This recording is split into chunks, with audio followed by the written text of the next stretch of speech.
Hi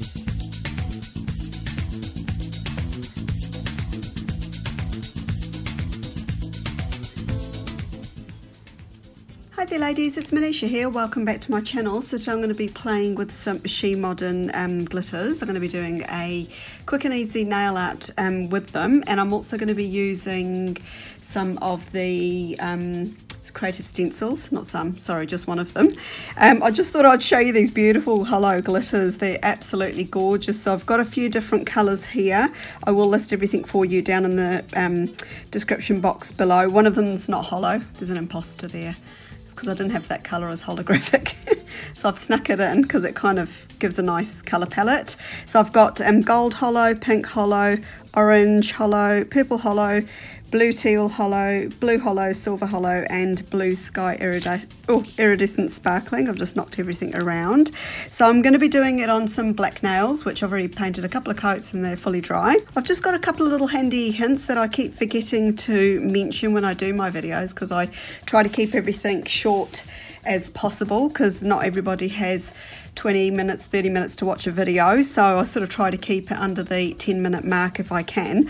But a little handy hint is to identify your your glitters, is to actually do little dots on the top of them. So the bottles actually come with a little tiny triangle grooved area, and all I've done is used a bit of gel polish. So I've just used a gel base, and I've just sort of put that into the bottom of it, just using the polish brush itself. And then I've just sprinkled the glitter. So you can obviously do that because it's, you can just take the cap off and just sprinkle a tiny bit. Don't need a lot. And then I sort of just try and, like it levels out itself anyway. Pop it in the lamp and I cure that, and then I do a couple of coats of the top coat over the top of it. So that's how I actually, do all my glitters. And so if you're looking from above, you can actually see the colors straight away. I'll just zoom in a wee bit. So that's how I do them, and Tina has done a video for this a while back, and if I can find the video I'll definitely link it for you down below. But it's just a quick way of actually identifying your glitters at a glance if you've got them in a drawer or a basket or something like that. The other little tip I've got is how I actually store my She Modern products, my other She Modern products. So I've actually got like a really cheap photo album that I actually bought to store my CAD's stamping plates, because at that time I didn't actually have anything to store them in because they're an unusual size. So I actually keep them in a tray. I did have them all in a drawer, but I kept them in a tray, and I actually just use the photo album to put them into, and I've tried to separate them into what they actually are. So I've got your butterflies and birds and things. So I've actually got like sort of full packs, as well as any that are like partial ones as well that you get in the sets. And so I just find that a really easy way to store them. So I've got the water decals and I've got the foils in here as well. So I've got everything sort of together, sort of moving into florals and things like that. I mean, she's always very generous with all the extras that she puts in, so I try to keep it all nice and tidy. And I've got a whole stack here that I still have to pop into there, so that's a job to do. I've also got the canvases there. These are little mixing canvases, so I keep them in there too. And then in the back I've got, I've got more foils. I thought there was more than that. I've just kind of kept all the little stencil stoppers, or whatever they're called, stencils, in there as well. So I've got new ones and used ones, and I've sort of kept them separated. I think these are all the used ones. Then I've got more mixing canvases in there. I'll take those out eventually when the folder gets really full. And then in the back I've just got my stencils, so they're really easy to identify at a glance, so you can just kind of flick through it. This is the one I'm going to be using today, so I'll pull that one out. But yeah, really easy to store, and they keep nice and flat. Everything's nice and flat in there. I mean, this is how they normally come to you, but I've just kind of taken them out over time. So yeah, so I've got all my stencils in the back there, and then obviously all the foils and water decal foils in the front, and I will be popping the rest of these in at some stage when I get time. which I never seem to have enough of these days. But anyway, on with the design. Like I said, I've got a couple of coats of black polish, and I've just used an OPI Hello Kitty one, which is called Never Have Too Many Friends. So I'll write that down the bottom for you too. I will be using some glue, nail art glue, which I'll just pop onto the nails, and I'm going to be using a clear stamper. So I will actually flick that over and just use the flat side to use with these. So I'm going to be fast forwarding the next part up, but I will do a voiceover so you know exactly what I'm doing, and I'll have photos and whatnot for you right at the end of the video. So sit back, relax and enjoy.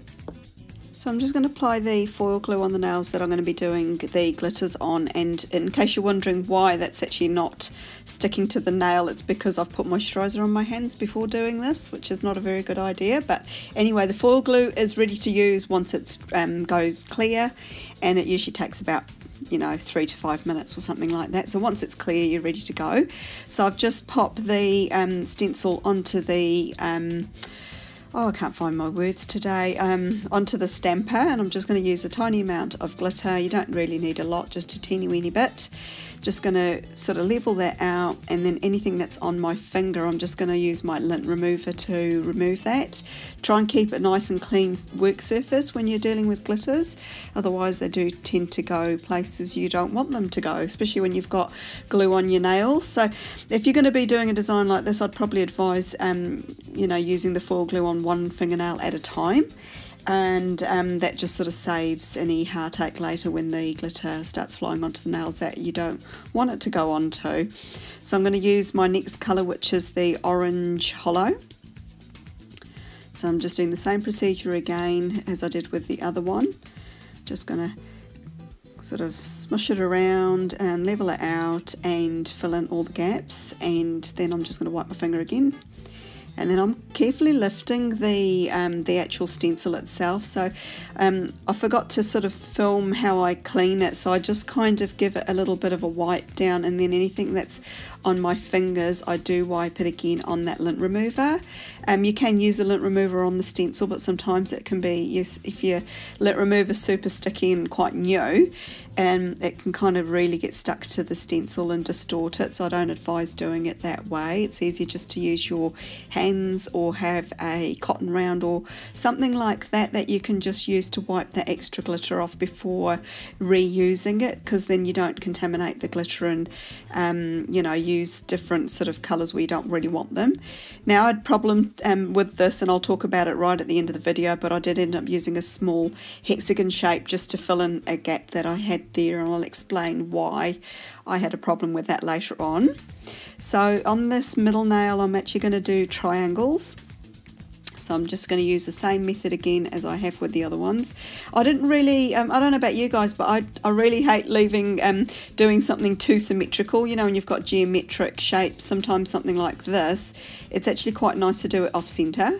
So that's why I was sort of deciding when I've had that first placement of the triangle, and I've done the same thing with the hexagons as well. Haven't done it dead centre, and I've tried to do it off centre, so it sort of adds a little bit more interest to the pattern, and it's a little bit more forgiving too if you do sort of start getting your lines a bit skew if at the end of it. It doesn't really matter because you're not really going to be able to tell so much because it's all sort of more on an angle. So on the pointer, the thumb and the pinky, I'm just going to be doing stripes. So this is one way of doing stripes on your nails using the glitters and the stencil stoppers, or the other stencils that I showed you right at the start of the video.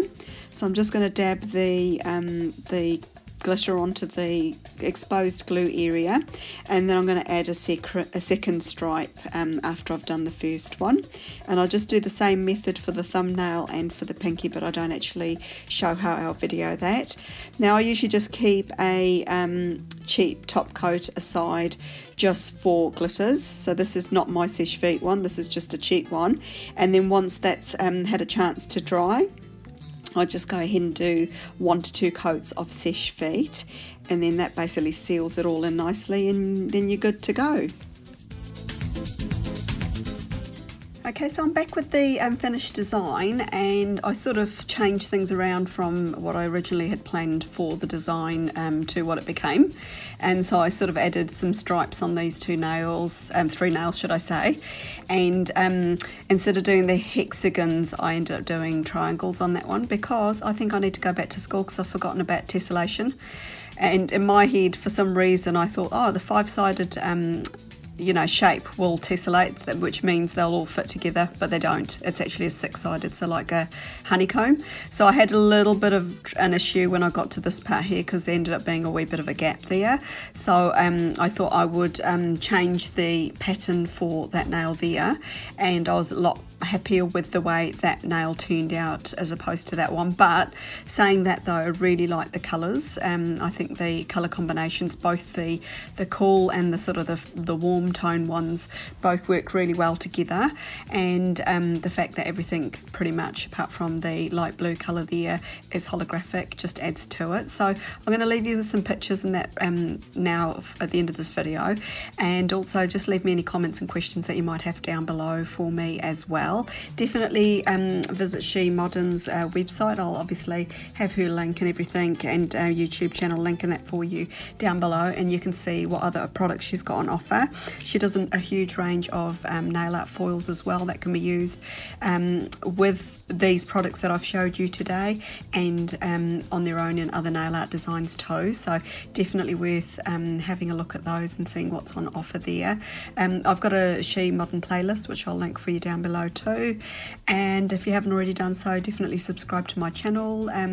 I do 2 to 3 weekly uploads of nail art tutorials, including any reviews and things like that that I might be doing at that time too, so definitely check those out as well. I'm also on Instagram. My direct link is for you down in the description box below, and apart from that, thanks for stopping by, ladies. I hope you all have an absolutely wonderful day and have fun creating wherever you are. Bye for now.